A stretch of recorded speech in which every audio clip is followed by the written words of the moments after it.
YouTube channel. तो जैसा कि आपको लास्ट वीडियो में मैंने आपको बताया था कि जो फिजिक्स का सिलेबस रहता है आपके IMU-CT एग्जाम से रिलेटेड, वो पूरा का पूरा डिस्कस कर चुके हैं हम पहले वाली वीडियो में। अगर आपने वो पहले वाली वीडियो नहीं देखी है तो जाके प्लेलिस्ट चेक कीजिए, वहां पे आपको पूरा डिटेल्ड डिस्कस सिलेबस दिख जाएगा IMU-CT की। तो जो आज की वीडियो रहने वाली है, इस वीडियो में डिस्कस हम ये करेंगे कि भाई 45 डेज स्टडी प्लान क्या होना चाहिए आप लोगों का फिजिक्स में, सो दैट आप IMU-CT में बहुत अच्छा सा स्कोर गेन कर पाओ फिजिक्स सिलेबस में, so that you can get a good score in your IMU-CT exam in physics. तो जो हमारे आज के टॉपिक है वो मैंने लिखे हुए हैं, जो मोस्ट इंपोर्टेंट चैप्टर्स है या इन्हें हम बोल सकते हैं मोस्ट इंपोर्टेंट टॉपिक्स हैं, ये मैंने कुछ यहाँ पे लिखे हुए हैं। ये बहुत ज्यादा जब हमने पेपर का एनालिसिस किया है, डीप एनालिसिस किया है, तब जाके हमने देखा है कि कुछ ऐसे चैप्टर है, कुछ ऐसे सिलेक्टेड टॉपिक्स हैं जहां पे IMU-CT बहुत बार क्वेश्चन पूछता रहता है, रिपीटेड क्वेश्चन पूछता है।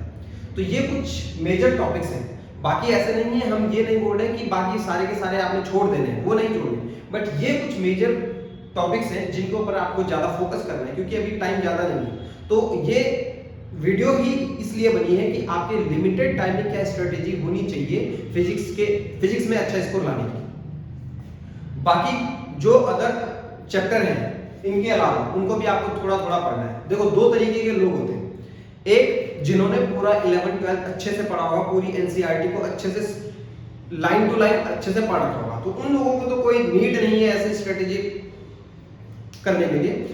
बट कुछ लोग होते हैं कि भाई 11 तो पढ़ते नहीं बट 12th में ज्यादा अच्छा फोकस करते हैं, बस 11 का उनका रह जाता है। तो जब 11 का रह जाता है तो उसको कैसे कवर अप करना है, ये वीडियो उन लोगों के लिए ज्यादा फायदेमंद रहने वाली है। वैसे सभी के लिए फायदेमंद रहने वाली है।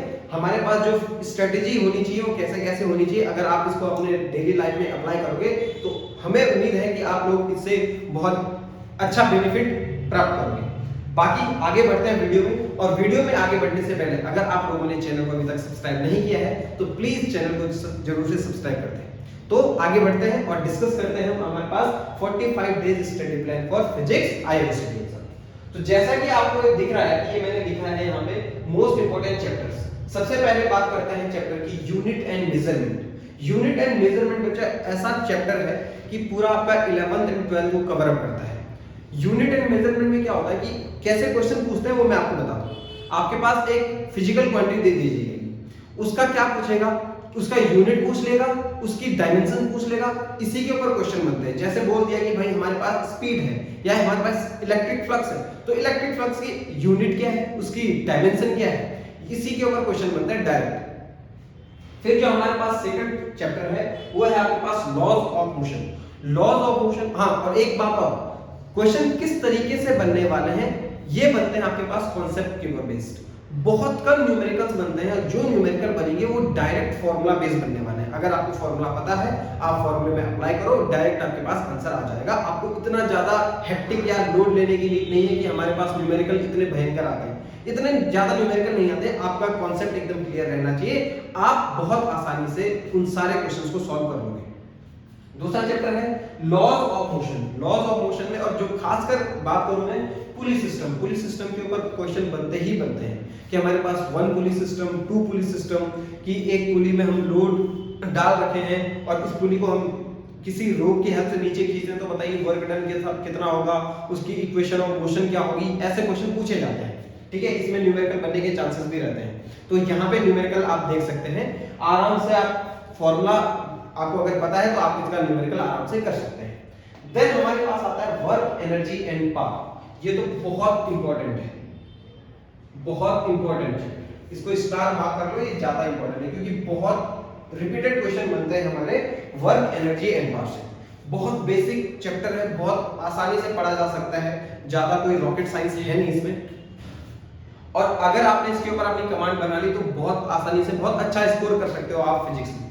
वर्क एनर्जी पार्ट में, वर्क एनर्जी पार्ट में आपके पास बताया जाएगा काइनेटिक एनर्जी, पोटेंशियल एनर्जी के बारे में, कि किसी बॉडी की एनर्जी कैसे कंजर्व होगी। यहाँ पे जो सबसे इंपॉर्टेंट क्वेश्चन होता है कॉलिजन के ऊपर, कॉलिजन वाला एक टॉपिक है यहाँ पे, वहां पे बहुत ज्यादा क्वेश्चन बनते हैं कि भाई बॉडी आपस में टकरा रही है तो बताइए इलास्टिक कॉलिजन होगा, इनइलास्टिक कॉलिजन होगा। ठीक है, देन हमारे पास आता है ग्रेविटेशन। ग्रेविटेशन वाला चैप्टर है, बहुत बेसिक क्वेश्चन बनता है। ग्रेविटेशन में आपके पास क्या पूछा जाएगा, बस वेरिएशन पूछा जाता है कि भाई कि अगर हमारे पास जो एक्सेलरेशन ड्यू टू ग्रेविटी है, अगर हम किसी ऑब्जेक्ट को अर्थ के सरफेस से ऊपर ऊपर लेके जाएं तो बताइए उसकी जी में क्या वेरिएशन होगा, या उसी ऑब्जेक्ट को अगर हम अर्थ के अंदर लेके जाएं तो बताइए जी में क्या वेरिएशन होगा। इस टाइप के क्वेश्चन पूछे थे। एक क्वेश्चन मैंने ऐसे देखा था, उसमें लिखा हुआ था, आईएमसीटी के एग्जाम से आया हुआ था डायरेक्ट, कि एक ऑब्जेक्ट है उसको अगर मैं, या समझ लो एक बॉल है, उसको अगर मैं हवा में फेंक रहा हूं तो बताइए जी की वैल्यू क्या होगी। ऑप्शन थे आपके पास पॉजिटिव, नेगेटिव, रिमेन, जीरो या नो इफेक्ट। इस टाइप के क्वेश्चन देखने को मिलते हैं, बहुत बेसिक क्वेश्चन देखने को मिलते हैं आपको। फिर आपके पास फ्लूइड डायनामिक्स। फ्लूइड डायनामिक्स में क्या आप देखने को मिलेगा, आपको देखने को मिलेगा जो लिक्विड या फ्लूइड की प्रॉपर्टी है, क्योंकि ये रिलेटेड रहने वाला है आपके पास। देखो fluid and heat and thermo एक बहुत इंपॉर्टेंट चैप्टर है। ये आपके तब भी काम आएंगे जब आप अपने सिप में होंगे, वहां पे भी जब आप अपना ग्रेजुएशन फर्स्ट ईयर कर रहे होंगे तो वहां पे ये चैप्टर आपको देखने को मिल जाएंगे वहां पे। तो ये तो मोस्ट इंपॉर्टेंट चैप्टर हो गए। अब क्वेश्चन कैसे बनता है, क्वेश्चन ये बनता है कि भाई आप फ्लूइड के फ्लो के बारे में पढ़ते हैं, वहां पे आप पढ़ेंगे फ्लूइड के प्रेशर के बारे में, वहां आप पढ़ेंगे बर्नौली के बारे में, है ना। फिर आते हैं हीट एंड थर्मोडायनामिक्स में। हीट थर्मोडायनामिक्स में क्या पूछा जाएगा, हीट एंड थर्मोडायनामिक्स सबसे पहले आपको बोला जाता है कि भाई जीनोथ लॉ ऑफ थर्मोडायनामिक्स क्या है, फर्स्ट लॉ ऑफ थर्मोडायनामिक्स क्या है, सेकंड लॉ ऑफ थर्मोडायनामिक्स क्या है। फिर आपके पास ट्रांसफॉर्मेशन ऑफ हीट, हीट का ट्रांसफॉर्मेशन होता है, या हम बोल सकते हैं फ्लो ऑफ हीट, हीट कहां से कहां को फ्लो होती है। जैसे आपको सभी को पता है कि जो हीट का फ्लो होता है body at higher temperature to body at lower temperature, है ना। तो इस टाइप के क्वेश्चन आपको यहाँ देखने को मिलेंगे, बहुत बेसिक क्वेश्चन। देन आगे का जो हमारे पास चैप्टर है वो है इलेक्ट्रोस्टैटिक। इलेक्ट्रोस्टैटिक में आपको बेसिक चार्जेस के बारे में है, चार्ज के बाद कूलम्स लॉ के ऊपर क्वेश्चन बनते हैं, बहुत बेसिक क्वेश्चन बनते हैं, न्यूमेरिकल क्वेश्चन यहाँ पे बहुत बेसिक चार्जेस के बारे में अगर आपको पता है तो आप ये वाला जो क्वेश्चन है आप कवर कर सकते हो। फिर हमारे पास current electricity. Current electricity important है कि भाई यहाँ से तो बहुत क्वेश्चन बनते हैं करंट इलेक्ट्रिसिटी से। रेजिस्टेंस के ऊपर बहुत क्वेश्चन बनते हैं कि सीरीज रेजिस्टेंस, पैरेलल रेजिस्टेंस, ये सारे के सारे क्वेश्चन यहाँ बनने वाले हैं। इलेक्ट्रोमैग्नेटिक वेव्स के ऊपर क्वेश्चन बनने वाले हैं कि आपके पास एक्स रेज, गामा रेज, इनकी वेवलेंथ क्या होती है, इनकी फ्रीक्वेंसी क्या होती है। जो आपके पास स्पेक्ट्रम है उसके ऊपर क्वेश्चन बन जाता है कि जो हमारे पास एक्स रेज है उनका यूज कहाँ होता है, गामा रेज का यूज कहाँ होता है, कौन सी ऐसी रेज है जिसकी फ्रीक्वेंसी सबसे ज्यादा है, जिसकी वेवलेंथ सबसे कम है। ऐसे टाइप के क्वेश्चन इसमें बनते हैं। फिर आता है आपके पास मॉडर्न फिजिक्स। मॉडर्न फिजिक्स में रिलेटेड है आपके पास atom and nucleus. Atom nucleus के बारे में पढ़ना है, एलिमेंट्री पार्टिकल्स के बारे में पढ़ना है, आपने न्यूक्लियस के बारे में पढ़ना है, न्यूक्लियस के अंदर होने वाली रिएक्शंस के बारे में पढ़ना है। तो ये तो थे हमारे पास मेजर चैप्टर्स जिनको आपने पढ़ना ही पढ़ना है, ये तो मोस्ट इंपॉर्टेंट है, ठीक है। बाकी जो इनके अलावा जो चैप्टर हैं उनको आप थोड़ा थोड़ा करके पढ़ोगे तो उनको उतना ध्यान देने की जरूरत भी नहीं है। पर ऐसा नहीं है कि आप छोड़ के जाओ, छोड़ के जाना नहीं है ना, सिलेबस तो पूरा कवर करना। बट ये है कि ये मोस्ट इंपॉर्टेंट चैप्टर है। अब इन चैप्टर को पढ़ने की स्ट्रेटेजी क्या होनी चाहिए सो दैट जो आपके पास ये लिमिटेड चैप्टर है इसमें भी आप बहुत अच्छा गेन कर पाओ। तो भाई आपकी सिंपल सी स्ट्रेटेजी होनी चाहिए कि रोज आपको 1 या 2 घंटा फिजिक्स को देना ही पड़ेगा रोज, क्योंकि रिवीजन इज मस्ट, रिवीजन तो करना ही पड़ेगा। क्योंकि अगर आप इन चैप्टर्स को रोज टाइम नहीं दे रहे हो तो मुश्किल होगा। स्ट्रेटेजी यही है, रोज 2 घंटा कंटिन्यूटी होनी चाहिए, कंटिन्यूटी। और पढ़ना क्या है, पढ़ना कैसा है, पढ़ना है आपको कॉन्सेप्चुअल बेस। अगर जो न्यूमेरिकल बनता भी है तो आपको क्या करना है, फॉर्मूला देखो, फॉर्मूले के ऊपर डायरेक्ट न्यूमेरिकल बनते हैं, इतने कोई हार्डकोर न्यूमेरिकल नहीं बनने वाले हैं। तो ये कुछ स्ट्रेटेजी रहनी चाहिए आपकी सो दैट आप कम से कम लिमिटेड टाइम में आपका सिलेबस पूरा कवर हो और ज्यादा से ज्यादा आपका स्कोर कवर हो जाए फिजिक्स में आईएमसीटी एग्जाम।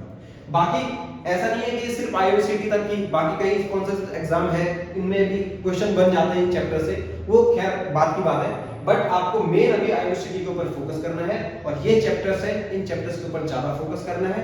रूटीन कैसे बनाना है, रूटीन आपका डेली रूटीन होना चाहिए। 1-2 घंटा आपको डेली फिजिक्स करनी पड़ेगी, तब जाके आपका जो ये 45 डेज स्ट्रेटेजी है ये आपकी कवर अप हो पाएगी। तो उम्मीद है आप सभी लोगों को ये वीडियो बहुत हेल्पफुल रहने वाली है।